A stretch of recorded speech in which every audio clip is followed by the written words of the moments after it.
Assalamualaikum warahmatullahi wabarakatuh. Alhamdulillahirabbil alamin. Alhamdulillahilladzi ja'alal Qur'an hudan lin-nasi wa bayyinatin minal huda wal furqan. Asyhadu an la ilaha illallah, asyhadu anna Muhammadan abduhu wa rasuluh, la nabiyya ba'dah. Allahumma shalli wa sallim wa barik ala sayyidina Muhammadin wa ala alihi washabbihi ajma'in. Amma ba'du. Kaum muslimin rahimakumullah. Baiklah, pada kesempatan ini saya ingin menyampaikan intisari Al-Qur'anul Karim yang mana semuanya perlu kita pelajari, perlu kita renungi, dan tentunya perlu kita amalkan. Sebab Al-Qur'an adalah merupakan pedoman dari Allah Subhanahu wa taala bagi kita, hambanya. Jika kita mengikuti Al-Quran, tentunya kita akan mendapatkan petunjuk dari Allah Subhanahu wa taala. Karena dalam Al-Quran itu sendiri tidak ada keraguan mengandung petunjuk bagi orang-orang yang bertakwa. Sebagaimana Allah Subhanahu wa taala firmankan dalam Al-Quran surat Al-Baqarah ayat 2, Zalikal kitabu la raiba fihi hudal lil muttaqin. Dalam ayat ini Allah menjelaskan bahwasanya di dalam Al-Qur'an ini tidak ada keraguan mengandung petunjuk bagi orang yang bertakwa. Jadi orang yang bertakwa tentunya adalah orang yang diberikan petunjuk oleh Allah Subhanahu wa taala.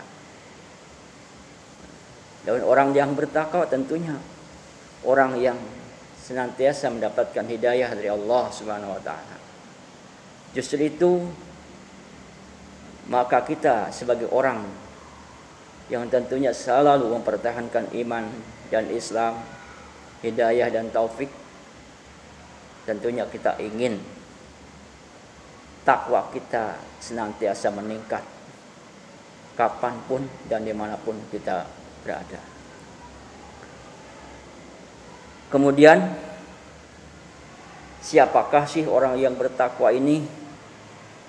Dalam Al-Quran ayat selanjutnya bahwasanya orang-orang yang bertakwa itu diantaranya alladzina yu'minuna bil ghaib, yakni orang-orang yang percaya kepada alam yang gaib, alam yang tidak kelihatan, alam yang belum kita hadapi pada saat ini. Termasuk adanya alam mahsyar, kebangkitan di alam kubur, kemudian ada hari kiamat, kemudian ada timbangan amal, ada surga dan neraka. Itu merupakan alam gaib yang mana kita sebagai seorang yang bertakwa tentunya beriman kepada adanya alam gaib.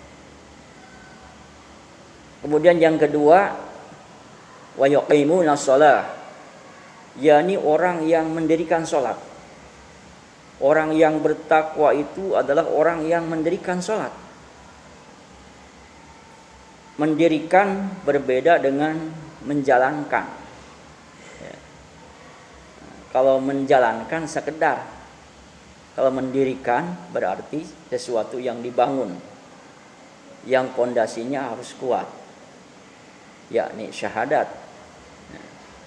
Jadi sholat ini harus benar-benar, karena sholat merupakan tiangnya agama.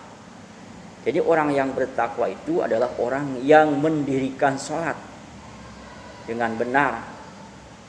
Maka dalam ayat ini dijelaskan, sungguh beruntung bagi orang yang beriman, yang mana mereka khusyuk di dalam salatnya. Kemudian yang ketiga, wa mimma razaqnahum yunfikun,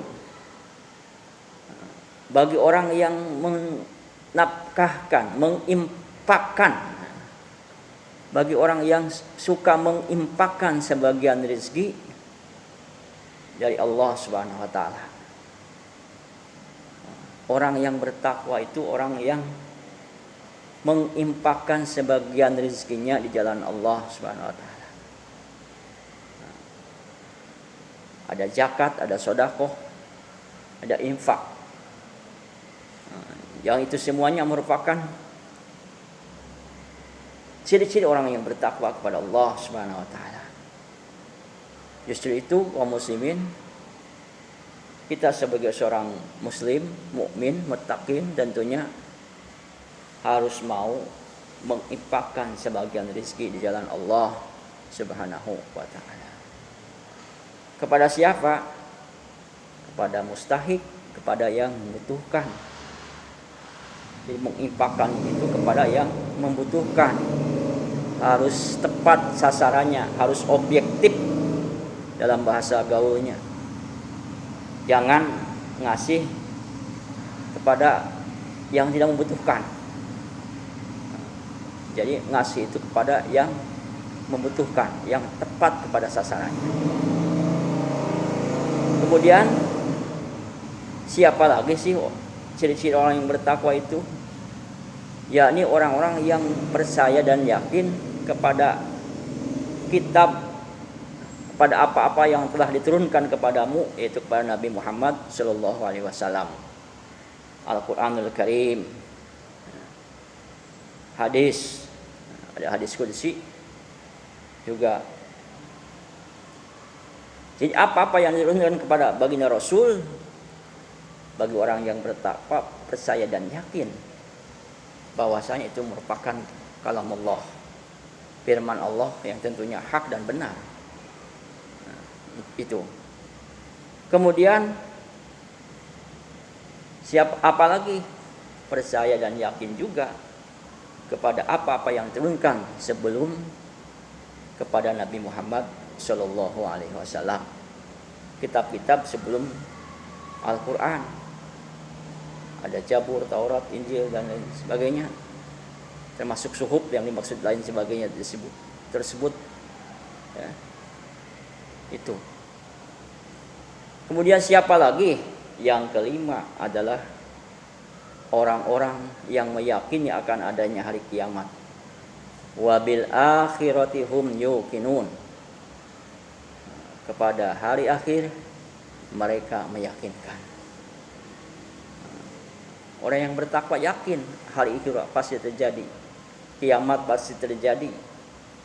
Sebab itu sudah jelas termaktub, tersirat dalam Al-Qur'anul Karim. Kemudian jika sudah begitu, ulaika ala hudam min rabbihim wa ulaika humul muflihun. Maka mereka itulah orang-orang yang mendapat petunjuk dari Allah Subhanahu wa taala, dapat petunjuk dari Allah Subhanahu wa taala, dan juga orang-orang yang beruntung. Selanjutnya kaum muslimin rahimakumullah, dalam ayat selanjutnya Allah SWT membagi 3 golongan. Yang pertama adalah golongan yang muttaqin, yang kedua golongan kafir, dan yang ketiga golongan munafik. Kita sekilas ulas bahwasanya orang-orang kafir yang ingkar, tidak percaya kepada Allah SWT, hatinya tidak beriman, anggota badannya tidak melaksanakan apa yang diperintahkan oleh Allah, maka itu namanya orang kafir. Mereka itu sama saja, baik diberi peringatan atau tidak diberi peringatan, maka tetap saja mereka tidak akan beriman. Itu. Innal ladzina kafaru sawa'un 'alaihim a anzartahum am lam tundirhum la yu'minun. Itu. Jadi orang kafir itu seperti itu. Bahkan mereka dicap hatinya, ya. Dicap hatinya. Matanya, pendengarannya, matanya ditutup, pendengarannya ditutup seolah buta, seolah tuli. Gisawatun, ada ditutup. Bagi mereka adalah siksaan yang pedih. khatamallahu ala qulubihim wa ala sam'ihim wa ala absarihim ghishawatu wa lahum adzabun adim.